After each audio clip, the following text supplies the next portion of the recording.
I was born into a Hindu family. Krishna, Ram, Shiva, you had the Trimurti. All of these were like human in nature. I began to question some of the core concepts in Hinduism. I remember when I was at university, I didn't know much about Islam, to be honest. Some Pakistani friends that I knew from school, but it's Islam.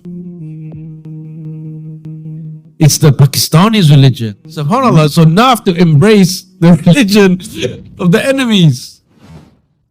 My name is Salahuddin Patel, and I'm a revert from Hinduism, and I'm going to be giving a talk about my journey to Islam today, inshallah. I grew up in London in a Gujarati background. I was born into a Hindu family. My born name as a Hindu is Shailesh. The name, obviously, in Islam, there's a principle that when you come to Islam, you don't need to change your name.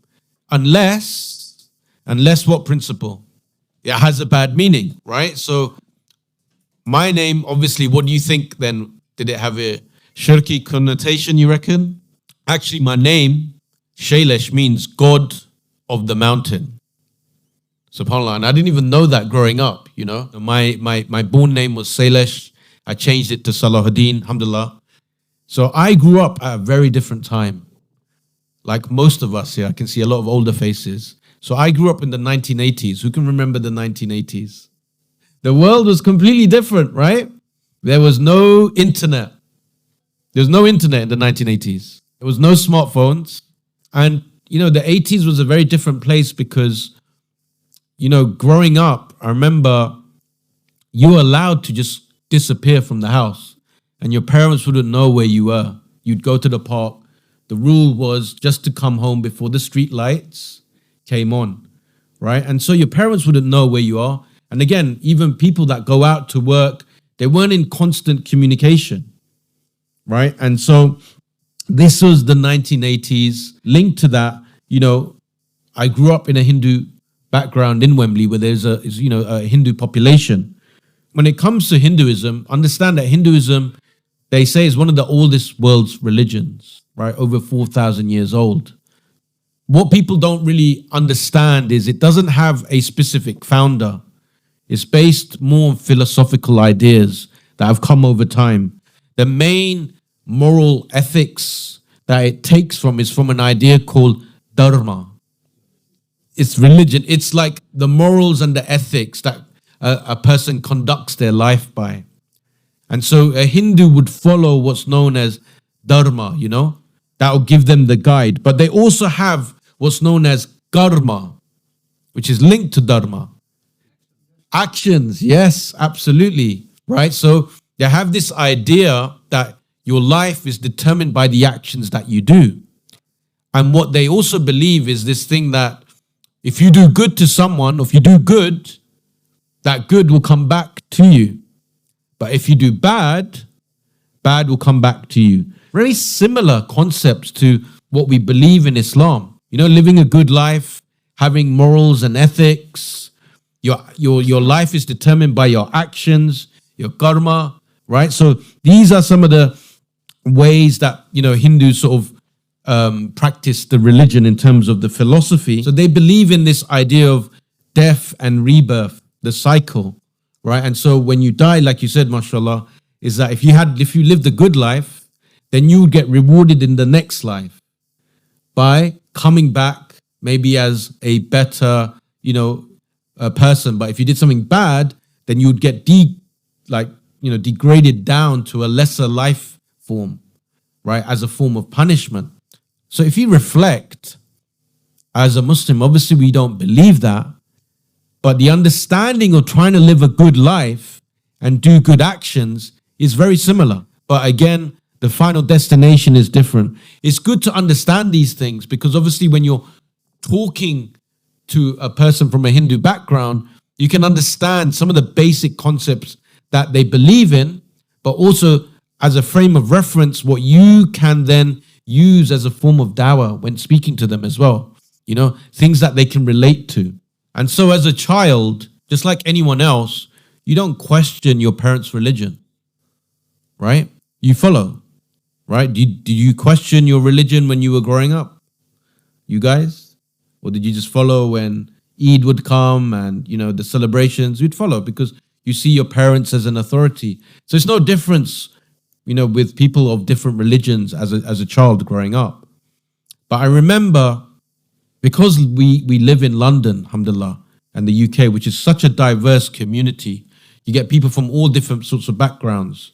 You got Christians, Muslims, you got Buddhists, you got Sikhs, right? And you have all of this mix. So growing up in school, you'd come across people from all different backgrounds. And so for me, when I was getting a bit older, maybe like when I reached secondary school, some of these concepts and these ideas in Hinduism just sort of didn't start making any sense. I remember looking at some of these idols, I began to question some of the core concepts in Hinduism. So you have all of these idols that are representations of God. But is there only one idol or are there many idols? Many, right? So this is another difference between Islam and Hinduism.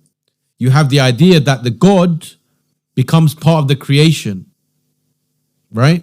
So it morphs down. So you have God-men. So this idea of having these multiple gods in Hinduism is a manifestation of God in human form. And so in Hinduism, you'll have multiple gods and they will have multiple different roles, you could say, right?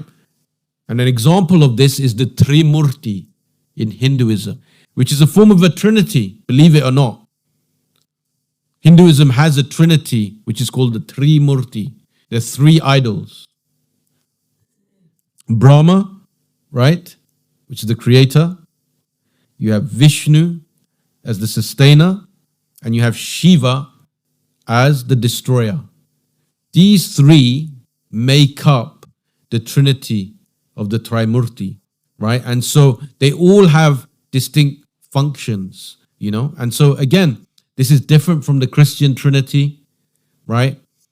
And of course, it's completely different from Tawheed. And so for me, I used to look at these idols and I used to think, hang on a minute.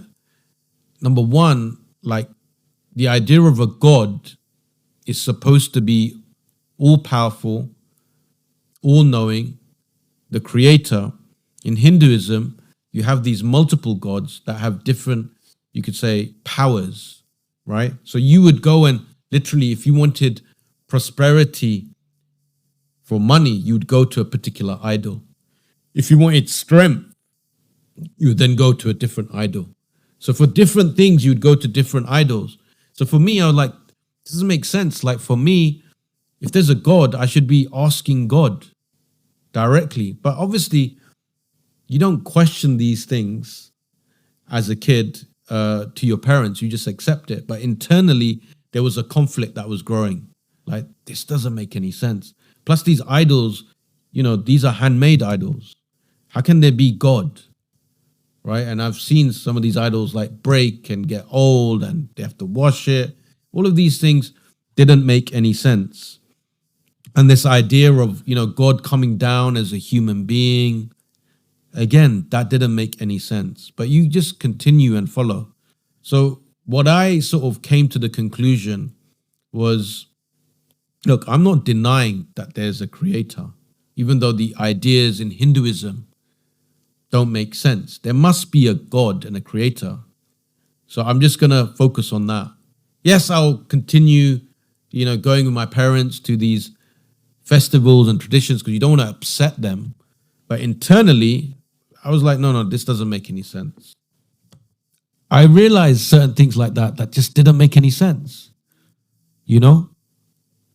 And I decided not to obviously worship these idols, but just try and call out to God in the way that I knew. And alhamdulillah, that's what I did for a number of years. That's what I did. But it wasn't until, alhamdulillah, I was a bit older when I was at university. Again, when you're at university, this is a great time in terms of you meet people from different backgrounds, different ideas. You're trying to figure out, what you want to do in life, which way to go. that that I came across some Muslims that I was close with. But the funny thing is, I always grew up with Muslims. I remember having Muslim friends at primary school, definitely at secondary school. Had a lot of Muslim friends. I remember some of them close. Even at college, I had Muslim friends. And then at university, alhamdulillah, I came across some, Muslim friends that I had been in touch with from school. I remember when I was at university, I didn't know much about Islam, to be honest. I always thought Islam was the religions that the Pakistani people used to practice. My idea of religion was geographic in nature, right? So you got the Europeans and the Westerners, they're Christian, right? Because that's their religion, okay? Then you got the Far East and the Orient, the people from the Orient, they're Buddhist. Because, Buddha is a fat Chinaman, yeah? So that was my understanding. Then you had, obviously, Islam was like for the Pakistanis, and then you had Hinduism, because that originates from India, and then obviously you had Sikh. So that was my understanding. So every people had their own religion, and it's fine, And basically what happened was I had some Pakistani friends that I knew from school. Then we met up again at university, and they were actually trying to do dawah to their Christian friend, right? They had a very close Christian friend, and they're trying to do dawah to him. So they got these dawah materials, these booklets, these flyers, and in those times you had cassettes, right? So they'd given him some, and they said, you might as well have some as well. They weren't trying to do dawah to me directly. When I read that, for me, it was like, subhanallah, a light bulb went off. Because the idea of Allah is something that I always knew was true. Because remember, I come from a Hindu background. The idea of God in Hinduism is idol worship. Many idols that look like humans. Some of them look like animals, right? And for me, that just didn't make any sense. But I always believed that there was one true God. And especially when I read Surah Ikhlas, when it mentions in Surah Ikhlas, say He is God, the one and only, one God. Yes, that's what I believe. The eternal and absolute and self-sufficient. Absolutely, God is self-sufficient. That's the God I would believe in. God has no parents and has no offspring. Definitely yes, because this idea of humans as God, as offspring of God, didn't make any sense. That's one of the reasons why when it came to Christianity, I couldn't accept it. This idea of a human God-man that has divinity, Jesus, that couldn't sit right with me because I already came from that background. You had Krishna, Ram, Shiva, you had the Trimurti. All of these were like human in nature when you looked at them. So I couldn't accept Christianity. And then when it says the final verse of Surah Ikhlas, and there is none like unto him. There's nothing like God. Anything you can imagine, that's not God. That made it for me. That was it. This is God. This is the true understanding. SubhanAllah. And so I listened to the cassettes. I read, some of the Quran. I remember watching a lot of, videos like, the late Ahmed Dida, rahimallah. This makes sense to me now, but it's Islam. It's the Pakistanis' religion. And what do we know about Indians and Pakistanis? They're like enemies, right? SubhanAllah. So now I have to embrace the religion of the enemies. I had to make a decision. I had to basically either lie to myself for the rest of my life and just continue just pretending to be a Hindu or embrace Islam. And that's what I did. Alhamdulillah. I told my friends and they couldn't believe it. They were shocked. They weren't even trying to do dawah to me. Yeah. And they were like, Allah Akbar. They were like, but then they were worried as well. Like, what are your parents going to say? We don't want any trouble. So I kept it to myself. I remember going to Regent's Park Mosque, and going inside and then, meeting the Imam in the office. And it was a very quick thing. He said, take your Shahada, gave me some books and then sent me on my way, and that was like, I've taken my Shahada.